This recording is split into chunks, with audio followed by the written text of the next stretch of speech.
Hello students, हमारे YouTube channel mechanical learning zone में आपका स्वागत है। आज फिर हम आपको पढ़ाने जा रहे हैं CAD computer aided design and manufacturing या कैड एंड मैन्युफैक्चरिंग। अब पिछले लेक्चर में हम लोगों ने देखा कि रूटिंग फ्लेक्सिबिलिटी या राउटिंग फ्लेक्सिबिलिटी क्या होती है, रूट को कैसे फ्लेक्सिबल किया जाता है। इसके विषय में पूरी जानकारी प्राप्त किए। फ्लेक्सिबिलिटी क्या होती है ये देखे, या फेमस क्या होता है ये देखे। अब हम आगे पढ़ेंगे कि मशीन फ्लेक्सिबिलिटी क्या होती है। रूटिंग फ्लेक्सिबिलिटी तो हो गई। अब देखिए मशीन फ्लेक्सिबिलिटी, आपका एक ये वर्क स्टेशन है, एक ये वर्क स्टेशन है। इस वर्क स्टेशन में हमारी सभी मिलिंग मशीनें रखी गई हैं और दूसरे वर्क स्टेशन में आपकी लेथ मशीन रखी गई है। हमने यहाँ पे 4 मिलिंग मशीन और 4 लेथ मशीन रखी है। आवश्यकता अनुसार अगर बड़ी इंडस्ट्री है तो इससे ज़्यादा, या अगर छोटी इंडस्ट्री है तो इससे कम भी हो सकती है। अब देखिए, एक वर्क स्टेशन पे टोटली मिलिंग मशीन रखी गई है, फिर दूसरे पे टोटली लेथ मशीन रखी गई है कि अगर मिलिंग मशीन का कोई काम हो तो 1 जॉब हो, 2 जॉब हो, 3 जॉब हो, 4 जॉब हो, जितना भी जॉब हो आसानी से इस शॉप में आए और बन करके जॉब निकले। दूसरा लेथ मशीन है, इसमें भी जितने भी जॉब हैं चाहे 1, 2, 3, 4 आएँ और इस पे बन करके इस ऑपरेशन को कंप्लीट करें और फिर अगले वर्क स्टेशन पे जाएं। अब सपोज दैट, मान लीजिए कंपनी को बड़ा ऑर्डर कोई मिल गया, आपके पास 4 ही मिलिंग मशीनें हैं, 4 ही लेथ मशीनें हैं। इससे आप जल्दी से जल्दी जॉब बना करके या प्रोडक्ट बना करके नहीं दे सकते हैं। तो इसलिए मशीन फ्लेक्सिबिलिटी का मतलब ये होता है कि जिस वर्क स्टेशन पे milling machine, drilling machine, lathe machine रखी गई है उसमें कुछ जगह को खाली छोड़ दिया जाता है। जैसे आपको स्क्रीन पे दिख रहा होगा, लेथ मशीन है, इसमें भी खाली जगह छोड़ दिया जाता है इस वर्क स्टेशन पे कि अगर हमें जॉब में कुछ परिवर्तन करना हो, जॉब में कोई परिवर्तन होना हो, या अगर अधिक ऑर्डर आ गया, ज़्यादा काम करना है, कम समय में अधिक प्रोडक्ट भी बनाना अगर हो गया, तो इसमें खाली जगह इसलिए रखी जाती है कि आसानी से हम और भी मिलिंग मशीन यहाँ पर ला करके या लेथ मशीन ला करके हम लगा सकते हैं, रख सकते हैं और उस पर वर्क परफॉर्म कर सकते हैं। तो अब यहाँ पे देखिए, यहाँ पे रूट की फ्लेक्सिबिलिटी थी और यहाँ पे मशीन की फ्लेक्सिबिलिटी है कि अगर हमें मिलिंग मशीन की अधिक आवश्यकता है, ऐसा नहीं है कि यहाँ पे 4 मिलिंग मशीन रख दिया गया बस ये जगह कंप्लीट हो गया। अगर 4 रख दिया जाएगा, अगर उसके बाद कुछ समय बाद कुछ अपडेट हुआ, कुछ नए प्रोडक्ट का निर्माण करना है, कुछ परिवर्तन हुआ, तो पता चला 4 मिलिंग मशीन रख दिए, इसके बाद इसमें जगह ही नहीं है, तो फिर इसके लिए एक अलग से फिर वर्क स्टेशन बनाना पड़ेगा, उसमें रखना पड़ेगा। लेथ मशीन है, अगर इसमें जगह नहीं है तो इसके लिए दूसरा वर्क स्टेशन बनाना पड़ेगा और उसमें मशीन को रखना पड़ेगा। इसलिए मशीन फ्लेक्सिबिलिटी में हम कुछ जगह उस वर्क स्टेशन पे छोड़ देते हैं, जिससे आने वाले समय में अगर कोई परिवर्तन हो और भी मशीन अगर लगानी हो तो आसानी से उसी जगह पे हम उसको इस्टेब्लिश कर सकें। अब ये हो गया आपका मशीन की फ्लेक्सिबिलिटी। इसमें मशीन की फ्लेक्सिबिलिटी दिखाई दे रही है कि अगर अधिक मात्रा में जॉब बनाना है तब भी हम आसानी से बना सकते हैं, कम मात्रा में जॉब बनाना है तब भी आसानी से बना सकते हैं। खाली जगह में मशीनों की अगर आवश्यकता हुई तो ला करके हम इस्टेब्लिश कर सकते हैं।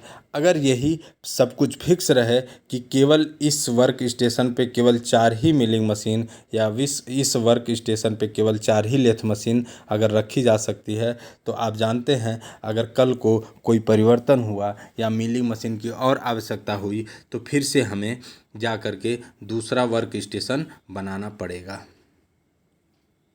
और फिर भी उस वर्क स्टेशन में हमें मिलिंग हो गया, चाहे लेथ हो गया, चाहे कोई रखना पड़ेगा। तो इस प्रकार की फ्लेक्सिबिलिटी को हम कहते हैं मशीन फ्लेक्सिबिलिटी। समझ में आ गई बात? इस प्रकार की फ्लेक्सिबिलिटी को हम कहते हैं मशीन फ्लेक्सिबिलिटी। रूट में फ्लेक्सिबिलिटी रहे तो रूटिंग फ्लेक्सिबिलिटी, मशीन में फ्लेक्सिबिलिटी रहे तो मशीन फ्लेक्सिबिलिटी। ये आपके मेन दो पार्ट्स इसके जो होते हैं वो आपके हो गए, रूट में फ्लेक्सिबिलिटी और मशीन में फ्लेक्सिबिलिटी। अब देखिए, ये आपके वर्क स्टेशन है, वर्क स्टेशन 2, वर्क स्टेशन 3, 4, 5,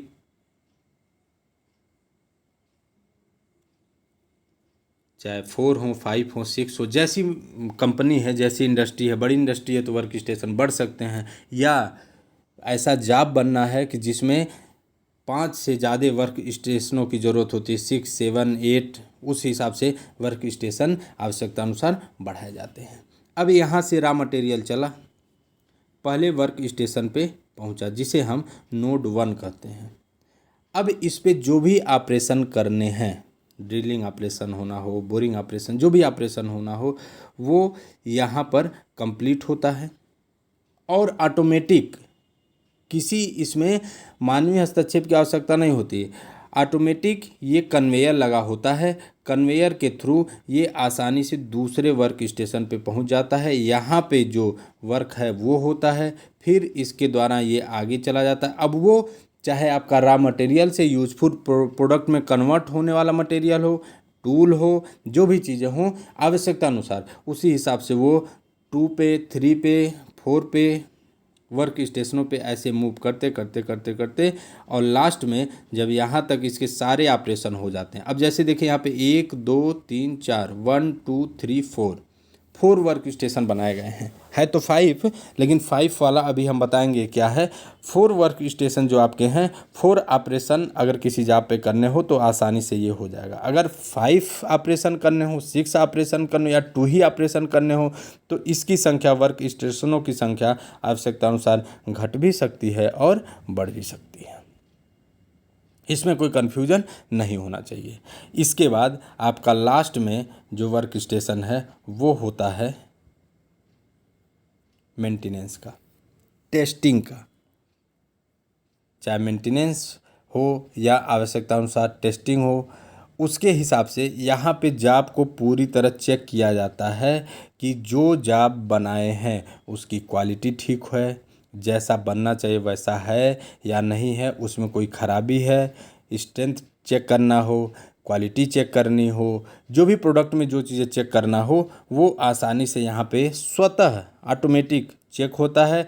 अगर सारी चीज़ें सही हैं तो फिर जॉब आपका बन करके यहाँ से बाहर निकल जाता है या आउटपुट हमें मिल जाता है।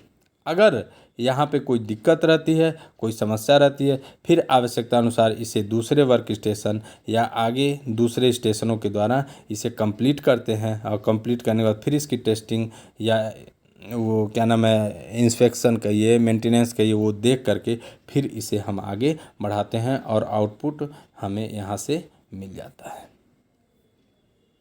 छात्रों, मैंने आपको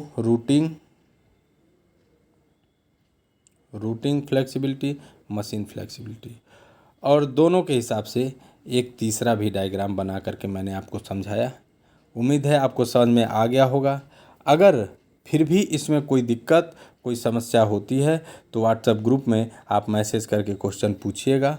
दूसरी चीज़ कि आप लोग जो अटेंडेंस हमें व्हाट्सएप ग्रुप में भेजते हैं तो विशेष ध्यान इस चीज़ का दीजिए कि जितने समय आपकी क्लास होती है उसी समय ही अटेंडेंस काउंट होगा। अगर आप 4 घंटे बाद, 6 घंटे बाद, 2 घंटे बाद, 1 घंटे बाद, आधे घंटे बाद या 5 मिनट बाद भी अगर आप उसमें अपना अटेंडेंस भेजते हैं, अपना नाम रोल नंबर भेजते हैं तो काउंट नहीं हो पाता है, क्योंकि हम लोग को गूगल फॉर्म में डिटेल सब भर करके कितने बच्चे ज्वाइन हुए, कितने बच्चे इसको देखे, ये हमें भेजना रहता है। इसलिए आपसे ये रिक्वेस्ट समझिए या जो समझ लीजिए कि आपको इस टाइम ड्यूरेशन में ही आपको अटेंडेंस देनी है, उसके बाद की अटेंडेंस आपकी काउंट नहीं होगी। धन्यवाद।